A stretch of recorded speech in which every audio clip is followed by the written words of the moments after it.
I didn't build quantum innovations with my own hands, but I made it happen. Years ago, when data analytics was new and exciting, I started the company in a small garage in Seattle. I worked hard to turn it into a big success. I even helped design our tall office building in New York. I picked the lights, the colors, everything. But today, I was not Sophia Reed, the famous founder and former CEO. Today, I was just Sophie, a 55-year-old cleaning lady wearing an old gray uniform that smelled like strong soap and cleaning chemicals. My nice haircut was hidden under a simple cap. No jewelry, no fancy watch. Only a plastic name tag and a cart full of bottles, rags, and a mop. I looked normal, tired, and invisible. Why was I doing this? After I stepped back from running the company every day, I started hearing bad stories. People said the office had become mean, full of rude behavior, favoritism, and backstabbing. I couldn't fix it from far away with emails. I needed to see it myself. So I went undercover as a cleaner to watch and listen. That morning, I pushed my cleaning cart into the shiny elevator. The walls were glass, and you could see the beautiful view of the city. Usually only important people enjoyed that view. Now I stood there holding a spray bottle, feeling strange. The elevator stopped at the 15th floor, the busy area for sales and new products. 3 young men in expensive suits walked in. They looked confident and proud. The leader was a guy I would later know as Dylan. He held a big iced coffee and was talking loud to the 2 younger workers who followed him like students. "You have to act big," Dylan said, moving his hands. "If you're not the loudest person, nobody notices you. This company is like a jungle, eat or be eaten." He turned fast to make his point. His coffee cup lid came off. The drink spilled everywhere. All over the glass wall, the rail, and even a little on my shoes. Everything went quiet. In the past, when I was boss, people would rush to say sorry and clean it up. But now I was just the cleaner.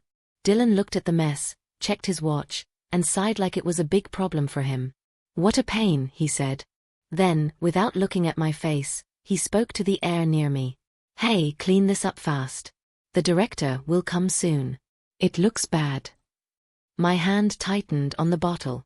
I remembered the old days when I could fire someone with just a few words. I wanted to speak up now and put him in his place. But I couldn't. If I showed who I really was too soon, I would learn nothing. I needed to see how deep the problems went. "Yes, sir," I said quietly, looking down. Dylan didn't even answer. He stepped over the wet floor and walked out when the doors opened.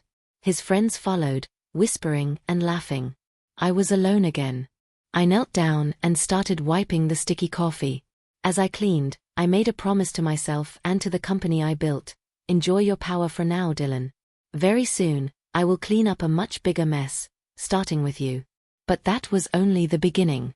What I would see in the next few days would make my blood boil even more. The gray uniform was like a magic cloak. Once I put it on, people stopped seeing me. I could stand close to private conversations, and no one lowered their voice or cared. To them, I was just part of the background, like a table or a trash can. I was assigned to clean the 15th floor most days, the same area where Dylan worked. Every morning I emptied trash bins full of empty coffee cups and snack bags. In the afternoons I cleaned the glass walls around meeting rooms, which let me watch everything inside without being noticed. Dylan was a mid-level product manager. He acted like he was the smartest person in the building, but he mostly gave orders and took credit for other people's work. He was excellent at being nice to bosses and rude to everyone else. One day in the break room, I saw it perfectly. A quiet woman named Lisa from the finance team was struggling with a heavy box of printer paper. She could barely lift it. Dylan walked right past her. "Excuse me, Dylan? Could you help me quickly?" Lisa asked in a small voice. He didn't stop. "I have a meeting," he said coldly. "Ask the cleaning staff, that's their job." Just minutes later, a senior boss named Mr. Carter came in for coffee. Suddenly Dylan appeared, smiling wide. "Mr. Carter. Perfect timing," he said loudly. "I have great ideas to cut costs and make us more money." He talked and laughed, even offering to stir the boss's coffee. I was mopping only a few steps away, watching the whole act. To Lisa, Dylan was mean and unhelpful. To the boss, he was friendly and eager. It was like watching two completely different people. That night, in my small rented apartment, nothing like my real home, I sat at a little table with a simple notebook. I started writing down all the bad things I saw. I titled the first page Problems List. 1. Dylan, rude to regular workers, overly nice to bosses. Refused to help Lisa. 2. Sales team making fun of reception staff's clothes loud enough for them to hear. 3. A manager ignoring a worker's complaint because the person didn't bring snacks. My list kept growing. My back ached from all the bending and lifting. My hands became rough from harsh soap. But the worst pain was watching my company, the one I built with care, turn into a place where kindness was seen as weakness. A few days later, I shared an elevator with Dylan again. He was on the phone with his girlfriend. "It's easy, babe," he bragged. "Carter likes me. The old leaders are finished. I'll be promoted soon." Then he saw me holding a smelly trash bag. He didn't end the call or turn away. He just looked at me like I was nothing. "You missed a spot in the meeting room," he said. "The table was sticky." "I'll fix it right away," I answered softly. He didn't thank me. He just kept talking on the phone about how simple it was to control people. As I pulled the heavy bag down the hall, I thought to myself, "You think silence means weakness, Dylan? That's the biggest mistake bullies ever make." But the real shock was coming. Soon I would discover he was planning something far worse than just being rude. Something that could hurt the whole company. By the second week, I knew the office like the back of my hand. I knew which trash cans smelled the worst on Monday mornings, which coffee machine always broke, and which meeting rooms had the best spots to listen without being seen. One Tuesday morning, I was in the 15th floor break room. The room had nice wooden tables, expensive coffee machines, and big windows. It was supposed to be a place where people relaxed and talked ideas. Instead, it was where the real games happened. I was under the sink, pretending to fix a small leak. Really, I just wanted to stay in the room longer. The cabinet door was open a little, so I could see shoes and hear voices clearly. Dylan walked in. I knew his shoes, shiny brown ones that clicked loud. He was with a young programmer named Alex. Alex was smart. I had checked his work on the company computers at night. He built the real things that made our software good. "I don't think it's safe," Alex said, sounding worried. "If we push the new update this Friday, we could lose important customer information. Thousands of accounts could be gone. I need one more week to fix it." Dylan was making himself a strong coffee. He didn't even look at Alex. "Alex, you're thinking too small," Dylan said in a sweet but fake voice. "Customers want it Friday. If we wait, we look slow and weak. I already told Mr. Carter it's ready." "But you didn't ask me." Alex said. "It's my code. It's not safe." Dylan's voice changed. It became cold and hard. "You don't need to agree," he said. "I told Carter the team is ready. If you say something different in the meeting, you make all of us look bad. I heard the company wants to fire some programmers next month. It would be sad if your name was on that list." I stopped moving.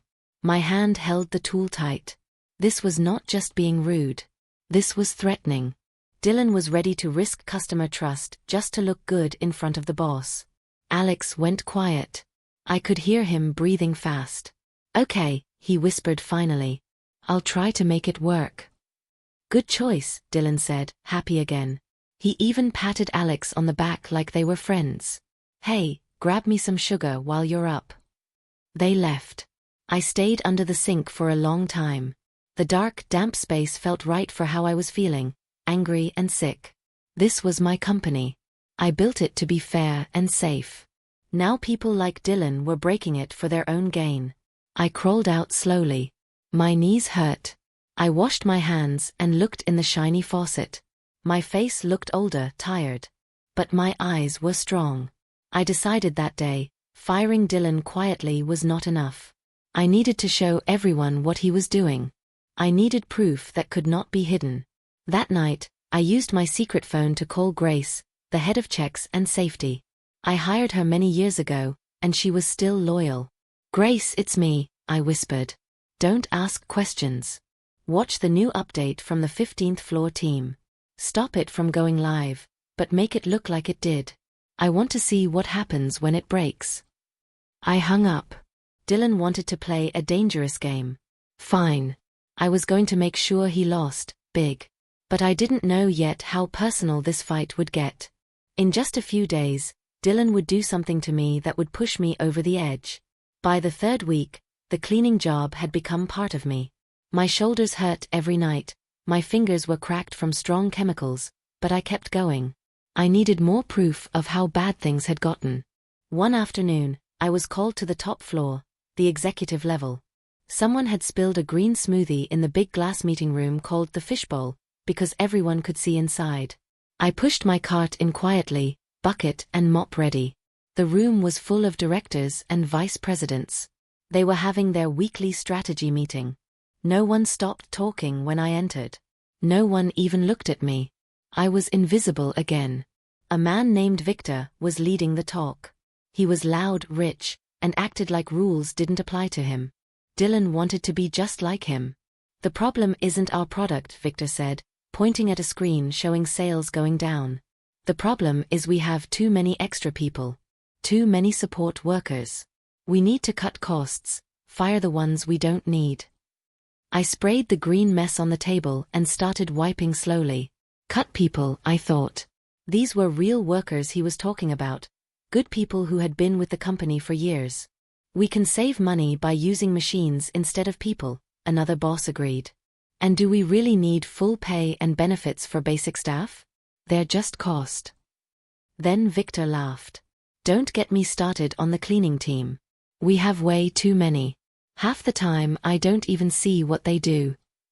I stopped moving for a second. I was standing right there, cleaning his spill, and he was saying I did nothing. He didn't even look at me. "They're just background," another director said. "We can hire a cheaper company. Pay less, get the same." I kept wiping, moving my arm back and forth. Inside, I was burning with anger. These men were ready to throw away loyal workers just to make numbers look better. When I finished, I had to move my heavy bucket around Victor's chair. He didn't move his legs. I had to lift it over his expensive shoes. "Careful," he snapped without looking up. Like I was a bother. I left the room with my heart pounding. Background. That's what they thought of people like the cleaners, the mailroom, the support teams, the people who kept everything running. That same afternoon, I went to the server room. As a cleaner, I had a master key to dust the machines. It was funny. No one guarded the most important room from the lady with the mop. I locked the door, sat at a computer, and started looking. I checked files, emails, and plans. What I found made me sick. Victor and others had secret plans to fire hundreds of workers. And Dylan? He had a hidden folder called My Future. Inside were notes on how to make the new software update fail on purpose, so he could blame his boss and take his job. He was willing to hurt customers and the company just to get promoted. I copied everything to a safe place. Now I had real proof. But the worst moment was still ahead. On Friday, Dylan would do something to me directly. Something so mean and humiliating that it would change everything. Friday of my 4th week. The air in the building felt heavy, like everyone was waiting for something big. That something was the new software update, the one Dylan was forcing through even though Alex had warned it could erase customer data. Dylan was acting like he had already won. He walked around smiling, telling everyone how great the launch would be. I was in the small kitchen on the 15th floor after lunch, changing the trash bag. The room still smelled like someone's strong fish lunch. Dylan came in with 2 of his friends, Ryan and Tyler. They were laughing loud, the kind of laugh that shows off power. "I swear, she thought I was going to give her the big project," Dylan said. "I told her, you're good at making lists, stick to that." They all laughed harder. Then Dylan saw me bent over the trash can. His eyes lit up with a mean idea. "Watch this," he whispered to his friends, loud enough for me to hear. He was holding a half-eaten jelly donut covered in white powder sugar. He walked over to the trash can where I was working. "Oops," he said with a fake voice. Instead of dropping it in the can, he let it fall right on top of my head. The jelly splashed down my neck. The powder sugar went into my hair and all over my uniform. It was sticky, cold, and disgusting. "Oh no, my bad," Dylan said, pretending to be sorry. "It just slipped. Gravity is tough, right?" Ryan and Tyler tried to hide their laughs behind their hands. I stood up slowly. I could feel the jelly running down my back. My face got hot with anger and shame. For the first time in weeks, I looked straight into Dylan's eyes, not at his shoes or the floor. "You did that on purpose," I said clearly. My voice was calm but strong. His smile disappeared for a second. Then it came back harder. He stepped closer, looking down at me. "I think you're confused," he said in a low, threatening voice. "Accidents happen. Just like it would be an accident if someone told your boss you were rude to staff. I hear the cleaning company fires people fast for that. You need this job, don't you, Sophie?" He read my name tag slowly, like a warning. "Now clean up the floor," he said, pointing at the sugar mess. "And don't talk unless I ask you to. You're here to clean, not speak." He turned and walked out. His friends followed, still laughing. I stood there shaking, not from fear but from pure anger. It felt like fire inside me. I went to the sink and washed the jelly out of my hair with rough soap. I scrubbed my skin until it hurt. Looking in the mirror, I saw wet hair, red eyes, and the gray uniform. But something in my eyes had changed. I was done being quiet. That night, I stayed late in the building. I pulled the security video from the kitchen. I saved the clip of Dylan dropping the donut on purpose.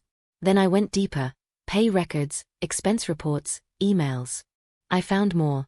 Dylan had charged fancy dinners and even club visits to the company, calling them business. I put everything into one big file. I named it The Truth. I was no longer just watching. I was ready to act. On Monday, an email would go out to every employee announcing a big meeting with a special guest, the founder returning. Dylan thought it was just an old lady coming to wave. He had no idea the special guest was the cleaner he had just humiliated.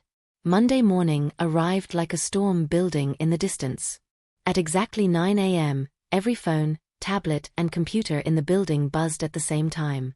An email from the board office went out to all 3,500 employees.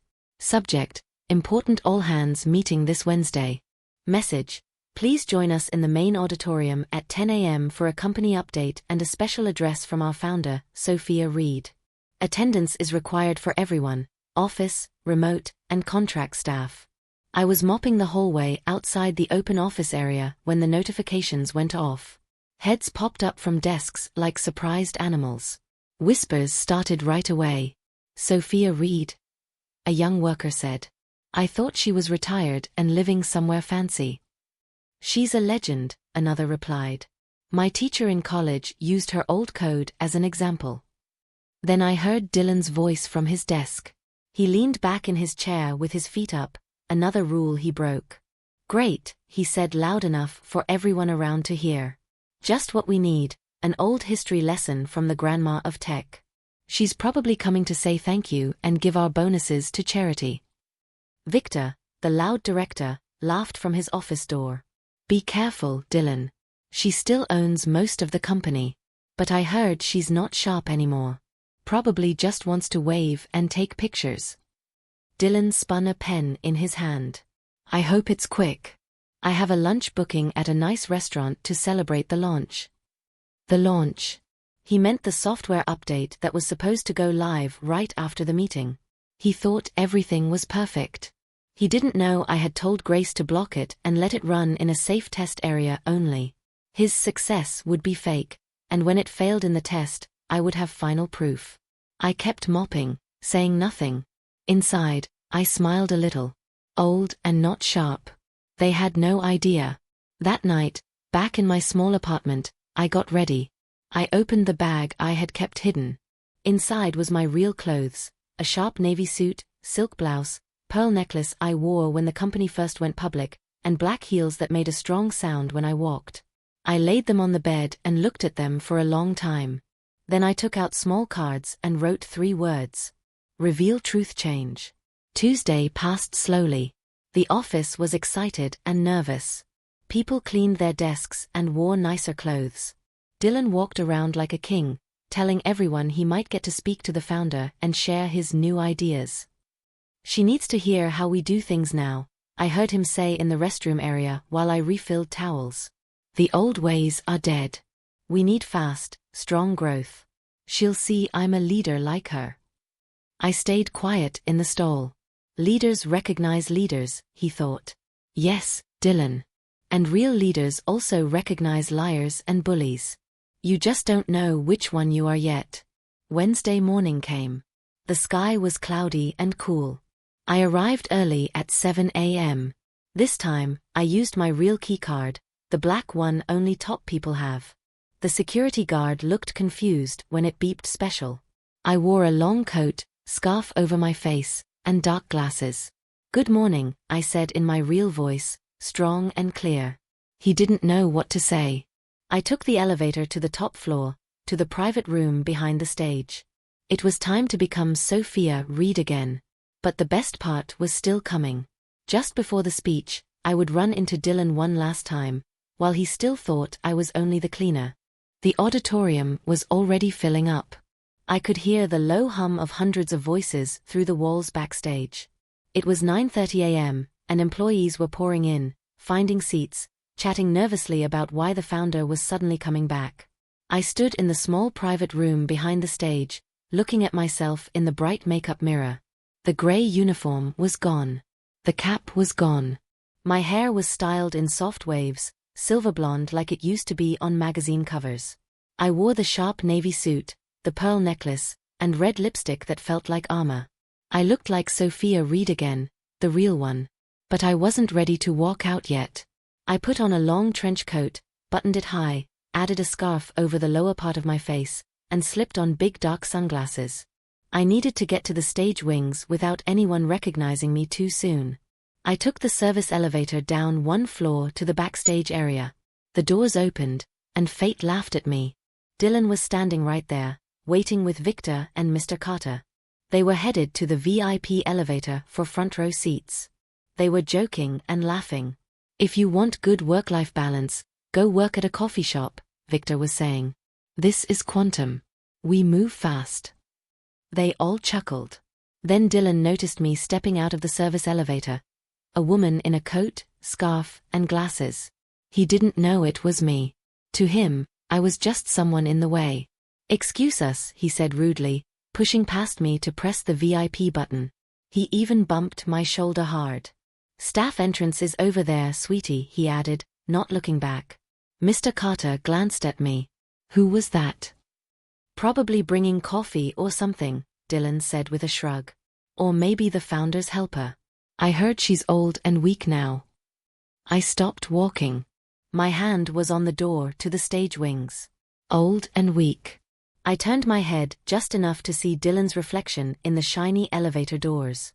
He was fixing his tie, looking proud and sure of himself. I smiled under the scarf, a cold, sharp smile. Enjoy your last ride up, Dylan, I thought. Because after today, the only way you're going is out. I pushed through the door into the dark wings of the stage. The stage manager, Tom, had worked with me for 15 years. He was there with his headset on. He saw the coat and glasses first, then I removed them. I let the coat slide off my shoulders. He caught it. His eyes went wide when he saw the suit, the pearls, the fire in my face. Then a big grin spread across his face. Welcome back, Ms. Reed, he whispered. Good to be back, Tom, I said quietly. Is everything ready? Mic is hot. Video intro is playing now. You're on in 3 minutes. I looked past the curtain. The huge screen showed old clips of the company's early days. Me in the garage, young team members celebrating our first big win. Soft music played. People clapped politely. The video ended. The screen went dark. A bright spotlight hit the empty stage. The announcer's voice boomed, "Please welcome the founder of Quantum Innovations, Sophia Reed." The crowd clapped, curious but not excited yet. I took a deep breath. Every spilled drink, every rude word, every threat, every jelly donut. I gathered them all into steel in my spine. I stepped into the light. My heels clicked strong and clear across the stage. The clapping slowed. People leaned forward, confused. I didn't wave or smile the sweet founder smile. I walked straight to the podium, gripped it with hands still rough from weeks of cleaning, and stared straight at the front row. The room went completely quiet. I found Dylan instantly. He was clapping slowly, looking bored, until he really looked at me. I saw the exact second he realized. His hands froze mid-clap. His face turned white. His mouth opened a little, like he couldn't breathe. He knew. The cleaner he had humiliated was the founder standing above him. And I was just getting started. The auditorium was silent. You could hear a pin drop. Hundreds of people in seats, thousands more watching online, all staring at me under the bright spotlight. I stood tall at the podium in my navy suit, hands gripping the edges. My eyes scanned the room slowly, then locked on the front row. Dylan sat frozen. His face was pale, eyes wide like he had seen a ghost. Victor next to him leaned over and whispered something, but Dylan didn't answer. He couldn't. He was staring at the woman he had ordered around, threatened and humiliated. The same woman now standing above him as the founder. I leaned closer to the microphone. "Good morning," I said. My voice was strong and clear, filling every corner of the big room. It had a new edge now, harder from weeks of holding back anger. "I've been away for a while. To most of you, I'm just a picture on the wall or a name on your paycheck. But for the last month, I've been much closer than that." I paused. The room stayed quiet. I worked here as a cleaner. I wore the gray uniform. I mopped floors, emptied trash, scrubbed tables. And I listened. I watched how some of you treat people when you think no one important is looking. A loud gasp spread through the crowd. People turned to look at each other. Phones came out quietly. I saw managers take credit for work they didn't do. I heard plans to fire good people just to save money. And I saw one employee throw food on a cleaner's head because he thought it was funny. I looked straight at Dylan. He shrank in his seat. The people around him moved away a little, like he suddenly smelled bad. "He told her to clean it up," I continued, voice calm but firm. "He called her background noise." I stood straighter. "Well, I cleaned it up. And today, I'm cleaning house." The crowd murmured louder now, shocked whispers. "Dylan," I said clearly. His full name echoed. "Please stand up." He didn't move at first. His hands shook. "Stand up," I repeated, stronger. Slowly, like a man walking to his own funeral, he stood. His nice suit looked small on him now. He couldn't look at me. "You pushed a software update today that your own programmer warned would delete customer data. You planned to blame your boss when it failed, so you could take his job." Mr. Carter turned and stared at Dylan in shock and anger. "How do I know?" I asked the room. "Because I read your files while cleaning the server room. I have proof of everything." I pressed a button on the small remote in my hand. The huge screen behind me lit up, not with happy company pictures, but with the kitchen security video. There was Dylan, laughing with his friends, dropping the jelly donut on my head on purpose. Then threatening me when I spoke up. The whole room gasped again, louder this time. Some people said, "No way," out loud. Others covered their mouths. "This is not what Quantum stands for," I said. "This is not leadership. This is poison." I turned back to Dylan. "Your update did not go live. It was stopped and tested safely.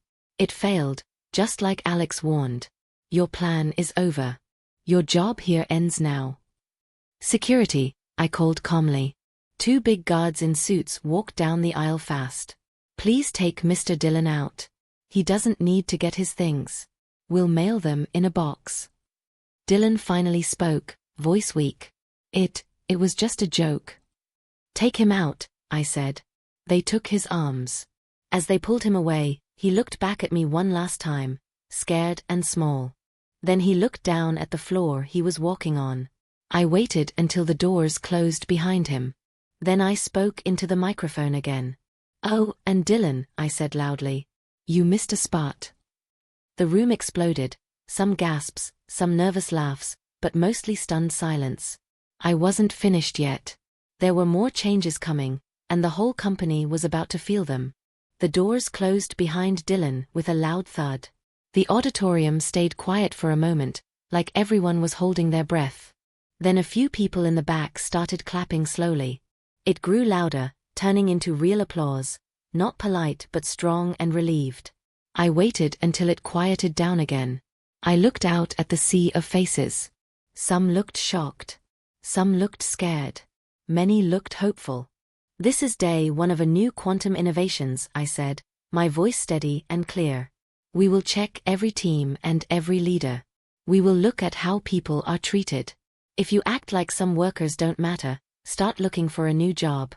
If you think being kind makes you weak, this is not the place for you anymore." I turned my eyes to the back of the room, where the cleaning staff, mail room workers, and support teams stood near the doors. I saw Maria from customer service, who always sent kind notes to clients. I saw old Mr. Jenkins, who had worked in the mail room since our small startup days. To the cleaning team, the support staff, the assistants, and everyone who keeps this company running every day, I said, my voice softer now. "I see you. I have always seen you.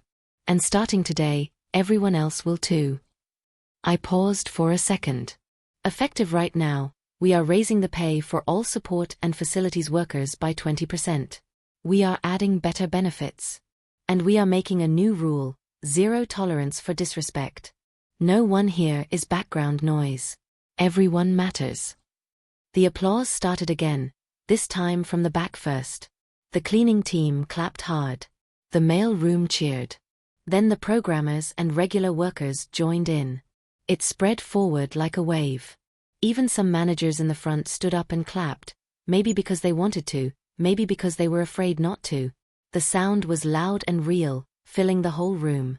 I nodded once, then stepped away from the podium. The spotlight followed me as I walked off the stage. My heels clicked strong on the wood. Backstage, Tom gave me a proud smile and handed me a bottle of water. I took a drink, feeling the anger finally start to fade. 1 hour later, I was in my old office, the real one on the top floor. The view of the city was beautiful through the big windows. My assistant, Laura, came in with tears in her eyes. "Ms. Reed, welcome back," she said. "Everyone is talking about what you did." "Thank you, Laura," I said. "There's a lot of work ahead." She smiled. "Oh, and there's a cleaning bucket outside your door. The yellow one." I laughed a little, the first real laugh in weeks. "Bring it in." She wheeled in the old squeaky bucket I had used for a month. It still smelled like lemon cleaner and hard work. I opened my desk drawer and took out a bottle of good whiskey. I poured 2 glasses, one for me, one for the empty chair across from my desk. I looked at the bucket. It was dirty and worn, but to me, it was a reminder of everything I had learned. I raised my glass toward it. "To the people who clean up the messes," I whispered. "And to never letting this company forget them again." I took a sip. It felt warm and satisfying. Dylan was gone. The worst poison was out. But the healing was just starting, and I was back to lead it. The days after the big meeting felt like the company had woken up from a bad dream. Everyone was talking about what happened, in hallways, in chats, in quiet corners of the break rooms. Some people were scared. Some were angry. But many were relieved, like a heavy weight had been lifted. I stayed in my old office most of the time, meeting with teams and reading reports. Grace, the head of internal checks, brought me thick folders of complaints that had been ignored for years. We went through them one by one. More names came up, people like Victor who had been planning secret layoffs while spending company money on fancy trips. By the end of the first week, 3 more managers left the company. 2 resigned quietly when we showed them the proof. Victor fought at first, saying it was all just business. But when we played recordings of him calling workers extra cost, he went pale and packed his things without another word. The changes started fast. Pay raises for support staff went through right away. New training began, simple rules about respect and teamwork. We made a new anonymous reporting system so people could speak up without fear. I walked the floors myself sometimes, not in the grey uniform, but in my normal clothes. People looked at me differently now. Some smiled and said thank you. The cleaning team waved like old friends. Maria from customer service stopped me one day with tears in her eyes. "You saw us," she said. "No one else did." "That's going to change forever," I told her. Alex, the young programmer Dylan had threatened, came to my office. He was nervous at first. "I should have spoken up sooner," he said. "I was scared for my job." "You spoke up when it mattered," I replied. "And now you'll lead the fix for the update, properly this time, with all the time you need." He smiled, looking stronger already. Word spread outside the company too. News sites wrote stories. Founder goes undercover, fires bully manager in dramatic meeting. Videos from the speech leaked online and got millions of views. People commented things like, "Finally, someone fights back," and "This is how you fix a bad workplace." Dylan tried to tell his side to a few reporters, saying it was all a misunderstanding, and that he was the real victim. But when the donut video played next to his words, no one believed him. His name became a warning in job interviews across the city: "Don't be a Dylan." Back in my office late one night, I looked out at the city lights. The building felt different, quieter, but in a good way. Cleaner. I still kept the old yellow bucket in the corner. It reminded me why I did all this. Power can make people forget kindness. But one person who remembers can change everything. The company was healing. But there was still work to do, and one last loose end that needed tying up before I could fully close this chapter. A month had passed since the auditorium showdown. Quantum Innovations felt like a different company. Still the same building, same desks, same coffee machines, but the air was lighter. People greeted each other in the hallways. Laughter sounded real, not forced. The grey uniforms of the cleaning team now had new name tags embroidered in company blue, and no one walked past them without a nod or a thank you. I spent my days in meetings, but not the old kind. These were open sessions where anyone could speak. Programmers, support staff, even interns. We fixed the software update properly under Alex's lead. It launched smoothly 2 weeks later, with no lost data and great reviews from customers. Sales started climbing again. The biggest change was in the people. Complaints dropped almost to zero. The anonymous reporting line got used, but mostly for good ideas now, not fear. We promoted from within. Lisa from finance got the project lead role Dylan had mocked. Maria became head of a new employee care team. Mr. Jenkins in the mail room trained new hires and told stories about the garage days to anyone who would listen. One afternoon, I walked the 15th floor unannounced. Workers looked up and smiled instead of looking nervous. In the break room, a group of young managers were helping a cleaner lift a heavy water jug onto the cooler. No one told them to, they just did it. Grace brought me the final report on the cleanup. We had let go of 12 people in total, all proven to have bullied, stolen credit, or wasted company money. The board approved every decision without argument. Stock prices rose when investors heard about the culture reset. I still kept the yellow bucket in my office. People noticed it and asked why. I told them the truth. It reminded me that the real strength of the company is in every person who shows up, no matter their title. Late one evening, Laura buzzed my phone. "Ms. Reed, there's someone here to see you. Says it's personal." I wasn't expecting anyone. "Send them in." The door opened, and in walked Dylan. He looked different, suit rumpled, no confident smile. He stood near the door, hands in pockets, eyes on the floor. I heard you see people without appointments sometimes," he said quietly. I leaned back in my chair. "What do you want, Dylan?" He took a slow breath. "I came to say I'm sorry. Not for the news or the videos. To you. What I did. Dropping that donut, threatening your job. It was wrong. I was wrong about everything. I waited. I didn't help him. I lost my next job because of what happened," he continued. "No one wants the guy from the video. I've had time to think. A lot of time.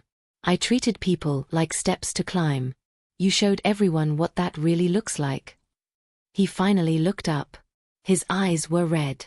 "I don't expect anything," he said. No job, no forgiveness. I just needed to say it to your face. The room was quiet for a long moment. I stood up, walked to the bucket in the corner, and picked up the old rag that still hung on its side.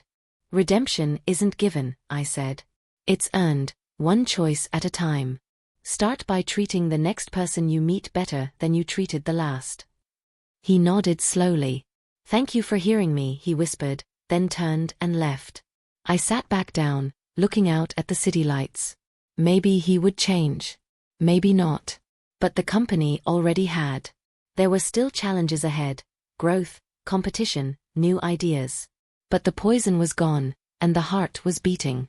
Half a year had flown by since that dramatic morning in the auditorium.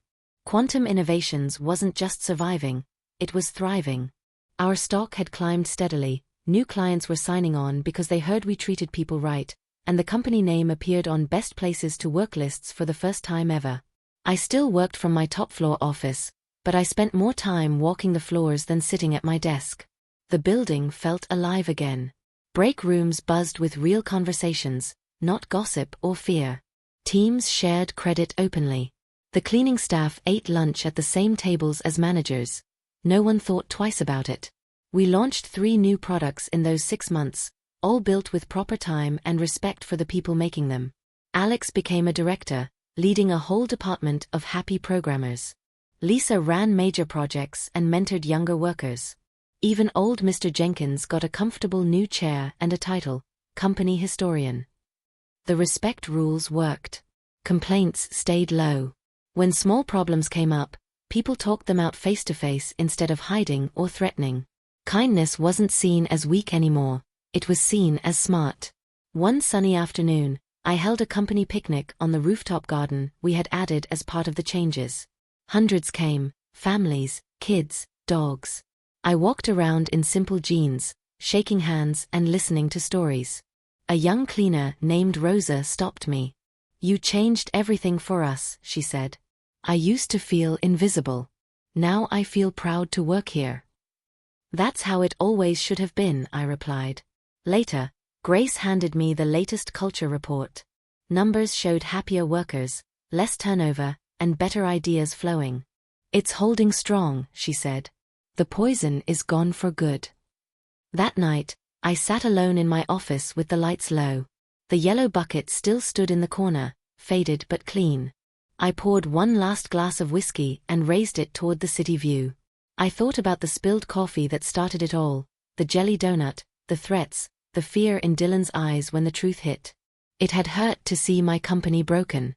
But fixing it, watching it heal and grow stronger, felt better than any business win ever had. I had built Quantum twice, once with code and dreams in a garage, and again with courage and a mop in my hand. The ghost had returned, cleaned house, and left the door open for everyone who truly belonged. But sometimes, late at night, I wondered about Dylan, whether my words that evening had truly reached him, or if some people never change. One final surprise was waiting that would answer that question for good. A full year had passed since I stepped back into the spotlight. Quantum Innovations had grown beyond anything I imagined in those early garage days. We hit record profits, expanded to new offices in 2 cities, and landed on every major best workplace list. But the real win wasn't the money or awards, it was the people. I walked the floors often, and the change never got old. Smiles were common. Doors were held open for everyone. Meetings started with thanks, not demands. The cleaning team had their own lounge now, with comfortable chairs and good coffee. No one called them the help anymore. Alex's department released another hit product. Lisa became a vice president, the youngest in company history. Rosa, the cleaner who once felt invisible, now trained new staff and spoke at company events about respect. Even Mr. Jenkins got a big retirement party when he finally stepped down. Everyone showed up, from interns to me. One quiet afternoon, Laura brought in an envelope addressed to me personally. No company logo, just my name in neat handwriting. Inside was a short letter and a small photo. Ms. Reed. You once told me redemption is earned one choice at a time. I've been trying to do that. After leaving Quantum, I took a low-paying job at a small non-profit that helps people learn tech skills. I clean the rooms, fix computers, and teach classes at night. I listen more than I talk now. I help without being asked. Some days are hard, but I'm learning what real teamwork feels like, from the bottom. The kids I teach remind me of who I used to be, full of big dreams but short on kindness. I make sure they learn both. Thank you for not destroying me completely that day. You showed me the truth instead. I'll spend years making up for what I did. The photo is from our little community center. The bucket in the corner is the one I use every day. It keeps me honest. No reply needed. Dylan. The photo showed a simple room with folding chairs, computers, and smiling teens. In the corner sat a yellow cleaning bucket, worn, but proudly placed. I stared at it for a long time. A small smile came to my face. People can change. Not all, but some. And when they do, it's because someone believed the truth could reach them. That evening, I stood on the rooftop garden during sunset. The city lights started twinkling below. The yellow bucket from my undercover days still sat in my office, but now it had a small plaque on it: every job matters. Every person counts. I had built an empire twice, once from nothing, once from poison. Both times, the secret wasn't code or money. It was heart.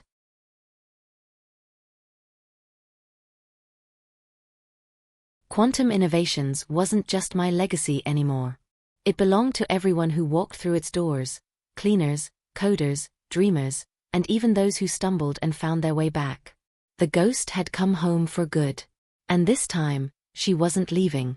2 years had come and gone since the day I walked onto that stage and turned the company upside down. Quantum Innovations was no longer just a tech success. It had become a model for how businesses should treat people. Articles called it the undercover revolution. Other companies copied our respect rules, our open meetings, our fair pay for every role. Young founders wrote to me asking how to build culture from day one, not fix it later. I stepped back a little again, but this time on my terms. I stayed on the board, guided big decisions, and mentored new leaders like Alex and Lisa, who now ran most day-to-day operations. The company didn't need me in the office every day anymore. It ran on the values I had fought to bring back, values that every employee now protected. The building itself had changed too. We added more gardens, quiet rooms, and spaces where anyone could sit and think. The old server room got windows. The break rooms had real plants and art made by workers' kids. The yellow bucket from my undercover days now sat in the lobby display case, with a simple sign: "No one is invisible." One spring morning, I got an invitation in the mail. It was from the community center where Dylan worked. They were opening a new computer lab for teens from tough neighborhoods, paid for by small donations and a surprise big one from Quantum. The note said, "We'd be honored if you came to cut the ribbon." I went. The center was bright and busy. Kids crowded around new computers. Teachers smiled. And there was Dylan, older looking, sleeves rolled up, helping a girl fix her code. He saw me and stopped. For a second he looked nervous, like the old days. I walked over. "Nice place," I said. He nodded. "It's small, but it's real. These kids, they're starting with nothing like I did. But they're learning the right way, how to build things and lift others up too." The girl he was helping looked up. "Mr. Dylan says kindness is part of the code," she told me proudly. I smiled. He's right. Later, outside, we stood in the sunlight. "You didn't have to come," he said quietly. "Yes, I did," I replied. "I needed to see the full circle." He looked down. "I still think about that day in your office. You could have crushed me. Instead you left the door open just enough." "That's what good leaders do," I said. "They clean up messes, but they also give people a chance to clean up their own." We shook hands. No cameras, no crowd. Just two people who had been part of the same hard lesson. Driving back, I passed the Quantum building shining in the sun.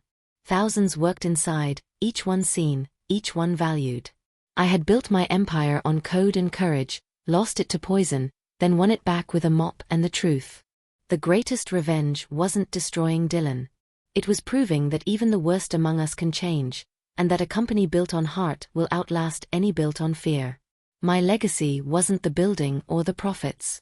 It was the people walking through its doors every day, heads high, knowing they mattered.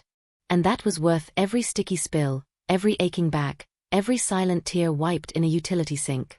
The ghost had not just returned. She had set the whole house free.